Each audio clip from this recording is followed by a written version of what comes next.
आज यहाँ पर पर्चा वितरण किया गया है जिनका जमीन है, कितने लोगों का किया गया? लंबा समय से लोगों का डिमांड था पूरे बिहार में। नीतीश कुमार जी ने निर्णय लिया कि सभी भूमिहीनों को पर्चा दिया जाएगा। जमीन के भी बंदोबस्त हो गई, व्यवस्था हो गया है। तो जब तक पर्चा नहीं मिलेगा तब तक तो किसी तरह का कंस्ट्रक्शन नहीं किया जा सकता, चाहे मुख्यमंत्री आवास हो चाहे प्रधानमंत्री आवास हो। तो पर्चा सबसे पहले ज़रूरी था। मैं तो धन्यवाद देना चाहता हूँ यहाँ के अंचलाधिकारी डी.ओ. साहब को कि इस मामले में जल्दीबाजी लोगों ने कार्रवाई किया है और गरीबों को पर्चा निहायत है। न तो ढेर आदमी के बसने का ज़मीनें नहीं है, जने तने बस रहा है। यही तक काम आज हुआ, सैकड़ों लोगों के पर्चा का वितरण किया गया। और सबसे बड़ी बात है कि यहाँ वे राशन कार्ड भी वितरण हुआ और राशन कार्ड जिसको रहेगा उसी को 5 लाख रुपये वाला जो मिलता है ना, आयुष्मान कार्ड वाला, उसी को मिलेगा जिसका राशन कार्ड रहेगा। ये भी काम हुआ है। ये तो मैं समझता हूँ हज़ारों की संख्या में राशन कार्ड बटा है। नीतीश कुमार जी और नरेंद्र मोदी जी ने घोषणा किया है कि जो गरीब हैं उनको राशन अनिवार्य है और जो गरीब भूमिहीन है उनके लिए भूमि अनिवार्य है। तो दोनों काम हो रहा है।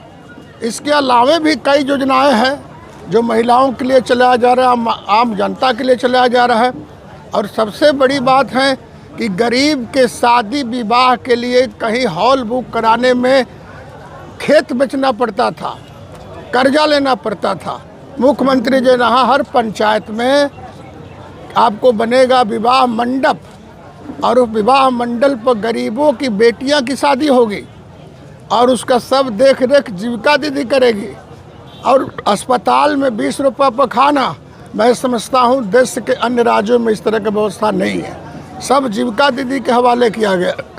एक करोड़ से ज़्यादा जीविका दीदियाँ इसमें शामिल है और सबके लिए हम लोगों ने काम किया।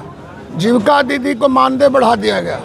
उन लोगों में 23 पोस्ट है और 23 पोस्ट में जितना राशि थी पहले मानदेय सबको दुगना कर दिया गया। तो ये तो सब काम हम लोग करते हैं। और कुछ लोग तो बात बनाते चलते हैं। उनसे पूछिएगा कि 2005 के पहले जो लोग का पर्चा बनता था साल भर दौड़ना पड़ता था। साल भर से बेचारा चक्कर काटेगा, न CO है, BDO है, CO साहब है, ये मिलता था। उस वक्त भी हमें मिले थे, लेकिन कितना चक्कर लोग कटना पड़ता था। अब तो हाथों हाथों मिल गया। कभी दिया गया कि कोई पैसा मिलेगा तो खबर करना है, MLA साहब मेरी हम लोग को खबर करना, SDO साहब से खबर करेगा। तो अब दलाली नहीं चलेगा। दलाली के उत्पत्ति 2005 के पहले था। 2005 के पहले दलाली की उत्पत्ति नहीं है, दलाल नहीं रहेंगे। ये हॉस्पिटल की जो आप बात कर रहे हैं कि 20 रुपये में खाना मिलेगा, सरकारी में या प्राइवेट में? तो सरकार ही व्यय करेगी, लेकिन जीविका दीदी उसका देख करेगा। 20 रुपया ना प्राइवेट में, सरकारी अस्पताल में, प्राइवेट में नहीं, सरकारी अस्पताल में। हाँ, 20 रुपया में भोजन मिलेगा। आप पढ़े नहीं, सब तो नोटिफाई हो गया। इसलिए आप आराम से, आप लोग पत्रकार हैं, पढ़िए और सही सही बतिया दिखाइए। आप लोग सबके बतिया दिखा देते हैं।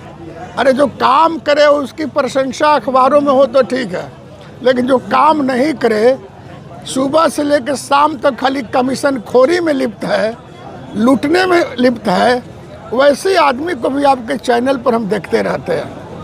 कहाँ से संपत्ति बढ़ गई? 12 साल के लड़का का संपत्ति हो गया 900 करोड़। कौन कमीनी है भाई? हम भी 20 साल से MLA रहे, मंत्री भी रहे, चल हम लोग को वारा में वो घर नहीं बना। कहाँ से माल चला आएगा? पूछिएगा सब लोगों से। तो ये लोग भाषण खाली मारते हैं। नीतीश कुमार के राज में, नरेंद्र मोदी के हुकूमत में सबसे कमज़ोर तबका आज मजबूत हुआ। महिला मजबूत हुई है, महिलाओं का अधिकार दिया गया है। लोग बोलते थे आधी आबादी, महिलाएं मांगती कि आधी आबादी हम लोग का है। किसी का नज़र था वो सिर्फ नीतीश कुमार पर पड़ा। और आज तो ताजुब आप रहिएगा कि 21,993 लोगों को पुलिस का नौकरी का प्रमाण पत्र बट रहा, नियुक्ति पत्र बट रहा है।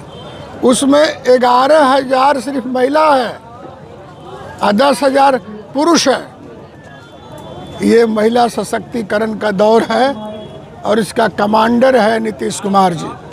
तो इसलिए मैं आपके चैनल के माध्यम से बिहार के सभी गरीबों का, भूमिहीनों का, गरीब लोगों को मैं आगाह करना चाहता हूँ, नीतीश नरेंद्र मोदी को बचाओ और बिहार को और आगे बढ़ाओ।